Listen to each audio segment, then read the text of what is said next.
Quando pensamos em conceitualização de caso, é muito comum que o nosso olhar vá diretamente para as dificuldades ou sintomas do paciente. E isso faz sentido, afinal, é a partir dessas demandas que construímos hipóteses clínicas e planejamos intervenções. Mas existe um outro elemento que também é fundamental nesse processo e que para muitos terapeutas ainda não faz parte da prática: os pontos fortes do paciente. E aqui, quando falamos de pontos fortes, não estamos falando de características genéricas ou elogios superficiais. Estamos falando de recursos reais, internos e externos, que o paciente já possui e que muitas vezes podem ou não estar ativos em meio ao sofrimento. E antes de aprofundarmos esse tema extremamente relevante, seja bem-vinda à Comunidade Clínica com Propósito. Eu sou a Ariane Luz, psicóloga e especialista em terapia cognitivo-comportamental e supervisora com foco em desenvolvimento de competências clínicas. E você também me encontra no Instagram, no @psi.arianeluz. Na TCC, especialmente em modelos mais contemporâneos e alinhados ao desenvolvimento de competências clínicas, compreender os pontos fortes do paciente não é apenas algo positivo ou complementar. É clinicamente relevante. Na CTR, a terapia cognitiva orientada para a recuperação, por exemplo, os pontos fortes do paciente ocupam um lugar central no processo psicoterapêutico. Diferente de uma lógica mais tradicional, em que o foco está predominantemente na identificação e correção de sintomas, a CTR propõe que a mudança acontece sobretudo quando conseguimos ativar aquilo que já está saudável no paciente. Isso parte da compreensão, desenvolvida por Aaron Beck, de que todos nós oscilamos entre um modo problema, mais dominado por crenças disfuncionais e padrões de evitação, e um modo adaptativo, onde estão nossos recursos, valores, interesses e capacidades. O papel do terapeuta, então, não é apenas reduzir o modo problema, mas identificar, acessar e ampliar o modo adaptativo. Isso implica um treino ativo de olhar, perceber pequenos movimentos de enfrentamento, reconhecer esforços, nomear qualidades e transformar esses elementos em evidências concretas de funcionamento saudável. Ao fazer isso, o terapeuta ajuda o paciente a se reconectar com uma narrativa de si que vai além das dificuldades, fortalecendo o senso de identidade, autogestão e esperança. E para isso, precisamos saber o que já funciona. Um ponto importante é que, em momento de sofrimento intenso, os pacientes frequentemente perdem o acesso à percepção dos próprios recursos. Eles passam a se descrever quase exclusivamente a partir das suas dificuldades. E é justamente aqui que a postura do terapeuta faz diferença. Ao fazer perguntas sobre habilidades, apoios, valores e áreas da vida que estão funcionando melhor, o terapeuta ajuda o paciente a se reconectar com esses recursos. Mas existe um cuidado importante. Nem sempre perguntar diretamente quais são seus pontos fortes gera boas respostas. Muitas vezes é mais eficaz explorar áreas da vida que estão relativamente preservadas. Por exemplo, como estão suas relações fora do trabalho? Tem alguma área da sua vida que você sente que consegue lidar melhor? O que você tem conseguido manter mesmo nesse momento difícil? Essas perguntas ampliam o campo de investigação e comunicam algo muito importante, que o paciente é mais do que a dificuldade que ele apresenta. Além disso, atividades simples que o paciente continua realizando em meio ao sofrimento também podem indicar pontos fortes. Levantar-se da cama, cuidar de alguém, manter uma rotina mínima, buscar ajuda. Tudo isso pode refletir recursos importantes. E aqui entramos em outro aspecto fundamental, os valores. Na TCC, os valores podem ser compreendidos como crenças sobre o que é importante na vida. Eles orientam escolhas, sustentam comportamentos e muitas vezes permanecem ativos mesmo quando o paciente está com baixa energia, desmotivado ou em sofrimento. E sobre este tema, já temos um vídeo aqui no canal. Por exemplo, uma paciente com sintomas de humor deprimido pode relatar que grita com os filhos e se sente uma mãe inadequada. Se o terapeuta responde apenas com uma validação positiva genérica, mas você ama seus filhos, isso pode ser facilmente invalidado pelos próprios pensamentos autocríticos da paciente, percebe? Uma intervenção mais precisa seria algo como: mesmo você se sentindo desanimada, você percebe que continua tentando cuidar deles, você busca estar presente, busca fazer pequenas coisas no dia a dia. Isso diz algo importante sobre o que é valioso para você como mãe? Perceba que aqui não estamos negando a dificuldade. Estamos validando e contribuindo para que o paciente amplie a leitura da experiência. E isso tem impacto direto na construção da conceitualização de caso, porque começamos a integrar não apenas o que mantém o problema, mas também o que sustenta a resiliência. E falando em resiliência, esse é um conceito central também neste tema. Resiliência não é uma característica fixa, Ela se refere aos processos pelos quais os pontos fortes do paciente permitem a adaptação diante de desafios. Ou seja, não basta identificar pontos fortes. Precisamos entender como eles operam na prática e como podem ser utilizados no tratamento. Inclusive, muitas estratégias adaptativas já usadas pelo paciente em áreas da vida que funcionam melhor podem ser transferidas para áreas de dificuldade. Isso tem implicações diretas para a intervenção. Porque ao invés de introduzir estratégias totalmente novas, o terapeuta pode ajudar o paciente a reconhecer e aplicar habilidades que ele já possui, mas que ainda não está utilizando naquele contexto específico. E isso aumenta muito a efetividade das intervenções. Agora, para tornar isso mais concreto, vamos a um exemplo clínico. Imagine um paciente que chega com queixas de ansiedade social no trabalho. Ele evita reuniões, tem dificuldade de se posicionar e apresenta pensamentos como: vou falar algo errado, as pessoas vão me julgar. Na lista de dificuldades, isso aparece com alto impacto. Mas ao explorar outras áreas da vida, o terapeuta descobre que esse paciente tem um grupo específico de amigos com quem se comunica com facilidade, organiza encontros e de vez em quando assume até um papel de liderança nessas situações. A partir disso, começamos a levantar pontos fortes.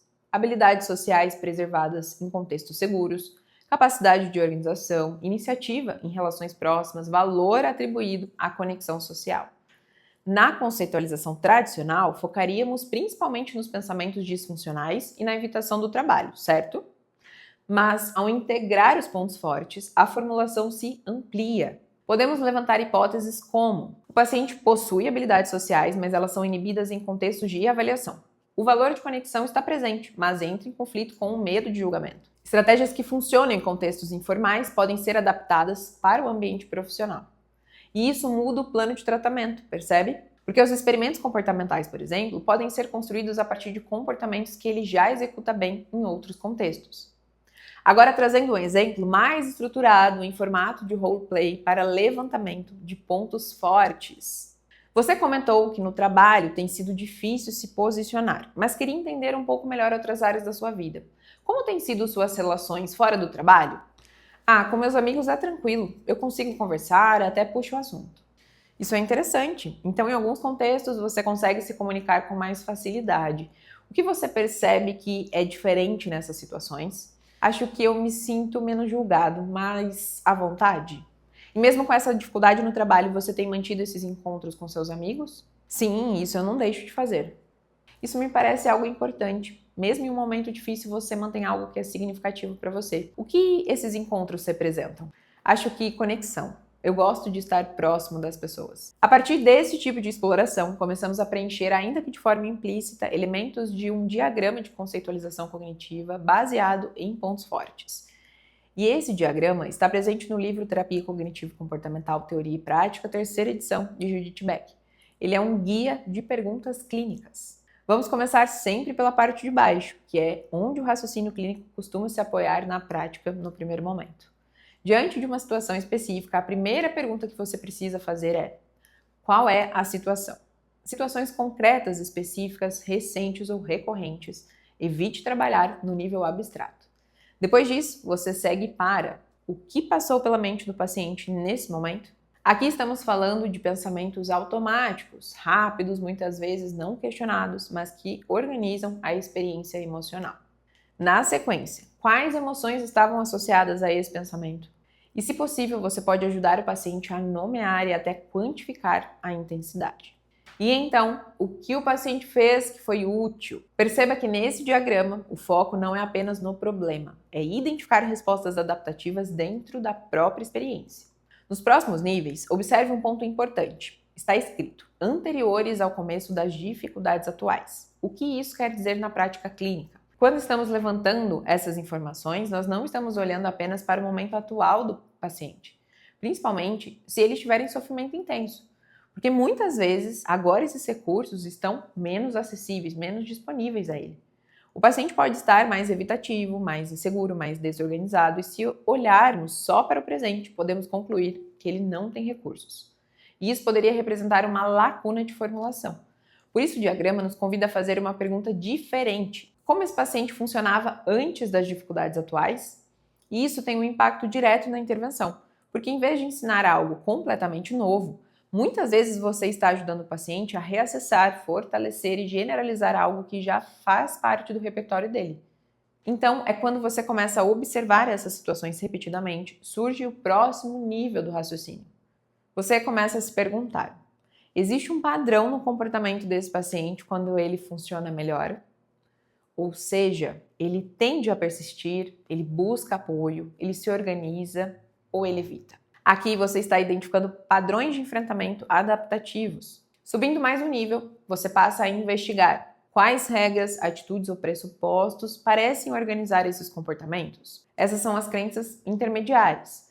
Perguntas que te ajudam aqui. O que essa pessoa parece acreditar que precisa fazer? Que regra ela segue de forma adaptativa? E então você chega em um nível mais profundo do diagrama. O que isso diz sobre como essa pessoa se vê? Como ela vê os outros? Como ela percebe o mundo? Aqui estamos falando das crenças nucleares adaptativas. E é importante reforçar, elas nem sempre aparecem de forma explícita.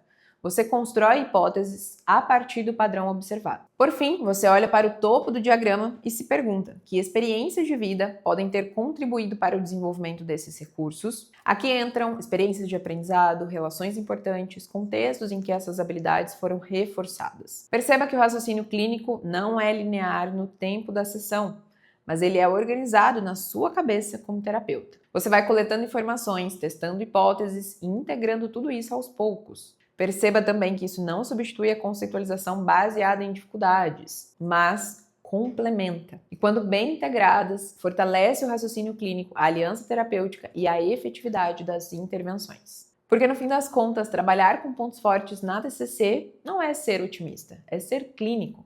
É ampliar o mapa do funcionamento do paciente para incluir não apenas o que precisa mudar, mas também aquilo que já pode ser utilizado como caminho de mudança. E para fechar esse vídeo, eu quero te deixar um convite, quase como um lembrete clínico.